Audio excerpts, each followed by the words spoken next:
Let me interject for a second. So, when you look at Iraq, for example, one of the big takeaways for me is the goalpost moving in the story that we're told. So originally we're told Saddam worked with Osama bin Laden and worked with Al-Qaeda.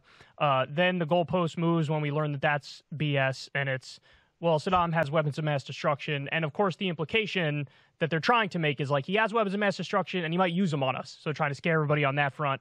That's absurd. And then eventually we finally land on, well, Saddam is just a terrible dictator. Now, that's true, but what they don't tell you is during the height of his atrocities, we were backing him and arming him. So that's the dirty little secret. But in the case of Afghanistan, what was the reaction among the troops that you were with? Because in 2009, our own intelligence comes out and says there's less than 100 operative Al-Qaeda members still left in Afghanistan. And then by 2011, we kill bin Laden, and that's in Pakistan. So fundamentally, by 2011, the original arguments that were made to the American public about why we're in Afghanistan, check and check, mission accomplished. So was there a sense among everybody who was on the ground in Afghanistan like, okay, can we declare victory and come home now? Or what was it like on the ground? Well, yeah, I mean, hey, I think about 800,000 Americans who were in the Afghan war, so lots of different perspectives, right? But I think what you get to, and one of the things you saw in these wars were so many Marines and soldiers in the ground combat units doing repeat tours. Sometimes, not out of their own volition, right? Because this is just the way it's working out for them, and the United States is just sending them over and over again. I mean, at the height of the Iraq War, Marine infantry battalions were spending 7 to 8 months in Iraq, 3 months back home, and then back in Afghanistan 7 or 8 months later. I mean, that was the tempo that they were under. I think many of them are there because of their buddies, because of the other guys in their squad and their platoon. And you see a lot of that. What they do is for each other. And that's not uncommon. I think most memoirs, most discussions of veterans in war, that's what comes to, is that it is about the people to your left and your right, the people in your squad and your platoon. That's why you're doing this. I think that there is a great misunderstanding, though, of why we are there. In 2006, when I was in Iraq, and I'm glad, Kyle, you're bringing these together, because I don't think it's possible at all. I think it's a mistake, actually, to try and disentangle these wars. And the same thing, too, we have to speak about Afghanistan as we speak about all of the U.S. wars in the Muslim world. I mean, the United States is waging war from the west coast of Africa all the way to Pakistan. And that is one world war in the Muslim world that the United States is conducting, and to try and pull out the various wars and put them in their own boxes and to dissect them individually, I think, again, we'll be missing the picture. But when I get to Iraq in 2006, I was just reminding of this, that at that point in Iraq in 2006, a poll was done, and it found that 80% of Marines, soldiers, airmen, sailors, et cetera, in Iraq believe that they were in Iraq because Saddam Hussein was connected to 9/11. I mean, that had been disproved for years at that point. But I mean, so I think there is I think people would be shocked to know the number of, soldiers and Marines who went to Afghanistan or went to Iraq who had never even read an article, a magazine article, a foreign policy article, whatever, a Time magazine article about Iraq or Afghanistan, let alone read a book about it. So the idea that people in the military are kind of looking out and taking in the big picture, it's just really not the case. They take care of one another. This is the job they have signed up for. This is their career. This defines them. Particularly in the Marine Corps, there's a very influential book in the Marine Corps called This Kind of War by T.R. Fehrenbach. It's about the Korean War, but the parallels to what he writes, I don't like what he writes, but they're accurate in describing the Marine Corps as similar to the legions of Rome. And many men and women in the U.S. military adopt that view. And I think you can see that best shown through the generals that Donald Trump put into charge. Jim Mattis at the Defense Department, John Kelly, who was Homeland Security, who then became Chief of Staff, and H.R. McMaster, who was his National Security Advisor.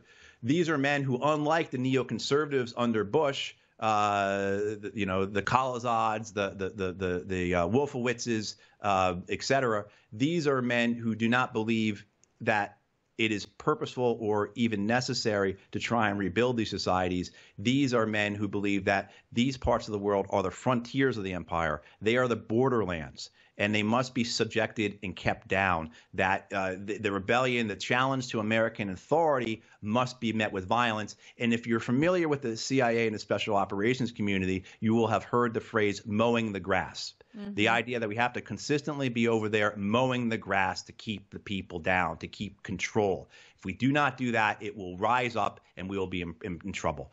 And that, that type of thinking descends down to, the individual Marine and soldier level. And it's also prevalent, too, because the books that the Marine Corps and the Army do recommend now to read kind of go along with that thesis. These are books written by celebrity generals and celebrity journalists that really provide look, when I was a young officer in the Marine Corps, I had to read books by General Giap, who was the Vietnamese general who defeated the Americans, Che Guevara, Mao Zedong. I mean, the Marine Corps reading list in the 1990s was totally dedicated to critical thinking towards the Marine Corps into the wars. If you look at that Marine Corps reading list now, it is just completely written by, sycophants and fools and liars. Wow. But that thinking, and who writes those reading lists are generals like McMaster, like Mattis, like Kelly, like Petraeus, like McChrystal. So that type of thinking, get your point, Kyle, about what these young men and women are thinking there, are influenced that way. But you cannot, the problem is reality is smacking you in the face. And I think that is one of the issues that we see with the high rates of combat veteran suicides.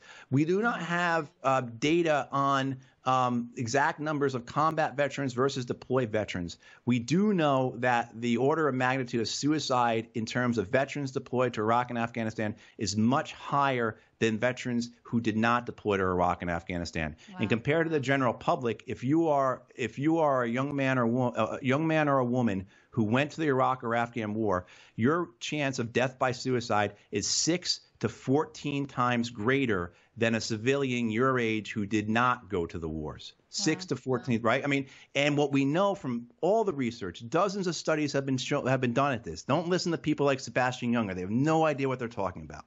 It's not about because people missed the war. It is because of the guilt, the shame, the regret. It's something known as moral injury as well as perpetration-induced traumatic stress. And we know this because the VA has studied this for decades now.